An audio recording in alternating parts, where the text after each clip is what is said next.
You've felt it. Something in you that doesn't quite fit the room you're in. A sense that you were made for something heavier than what you're currently carrying.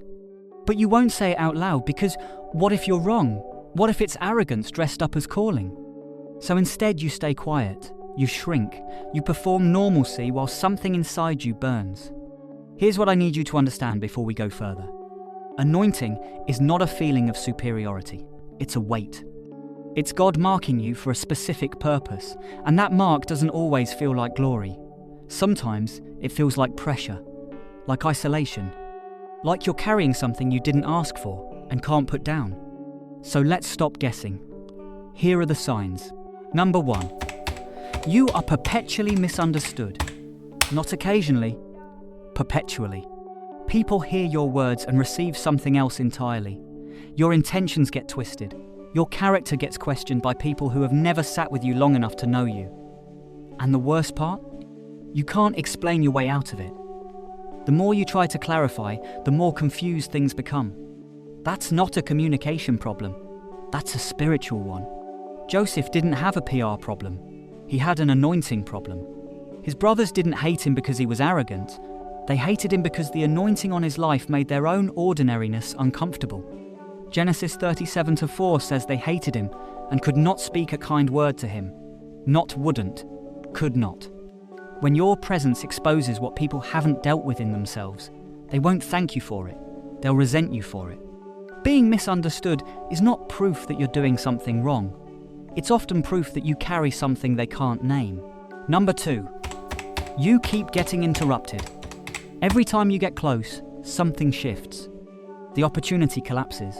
The door closes. The relationship ends. The plan falls apart 3 steps before the finish line. And you've been told to call it spiritual warfare. And yes, that's true. But there's a deeper truth underneath it. Premature promotion destroys what delayed preparation was meant to build. David was anointed king at 17. He didn't sit on the throne until he was 30. 13 years of waiting, running, hiding, and being hunted by the very king he was called to replace. That wasn't punishment. That was curriculum.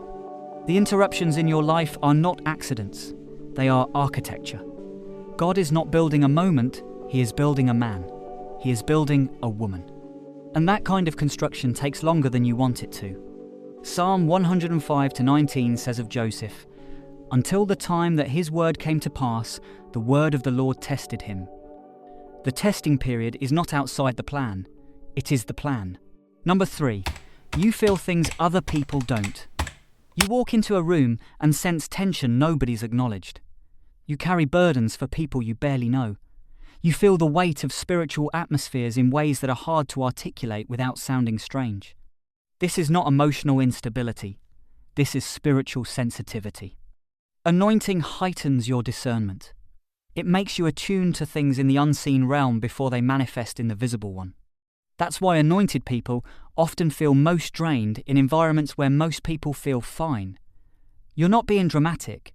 You're picking up signal that others are not equipped to receive. 1 Corinthians 2:15 says, "The person with the Spirit makes judgments about all things." That internal knowing, that quiet but insistent sense that something is off, or something is holy that's not imagination, that's the Spirit of God functioning through you exactly as designed. The question is whether you trust it. Number 4, your pain has been disproportionate.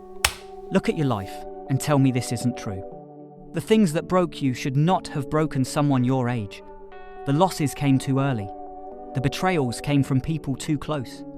The level of warfare you've walked through doesn't match the ordinary life you were trying to live. That's because you were never meant for an ordinary life. Hell doesn't mobilize heavy artillery against average assignments. The intensity of your opposition is a direct commentary on the potency of your calling. Satan doesn't waste strategic attacks. He studies the threat level and responds accordingly. Isaiah 43:2 says, "When you pass through the waters, I will be with you. When you walk through fire, you will not be burned." Notice God didn't say if, He said when. Your suffering was anticipated. It was accounted for, and it has not been wasted. Your pain is not a detour from your purpose. In many cases, it is the road. Number 5, You cannot fully commit to a small life. You've tried. You've told yourself to be satisfied, to stop dreaming so loudly, to just be normal, and you can't do it. Every time you try to shrink, something in you resists. Every time you try to settle, something rises up that refuses to let you get comfortable in a space too small for what God put inside you. That restlessness is not ambition, it is assignment. Jeremiah 20:9 says, "His word is in my heart like a fire shut up in my bones. I am weary of holding it in. Indeed, I cannot." That's the experience of the anointed. Not constant confidence, not perpetual excitement, just an inability to completely let go of what God placed inside you, no matter how many times life has tried to extinguish it. Anointing is not glamour. It's not a title, a platform, or a following. It's a mark, placed by God, proven through fire. If you've seen yourself in these signs, stop shrinking from it. You weren't confused. You weren't arrogant. You were sensing something real. The weight you carry is not a burden to escape. It's evidence of a calling to step into. So go to the comments right now and write this: I carry the mark.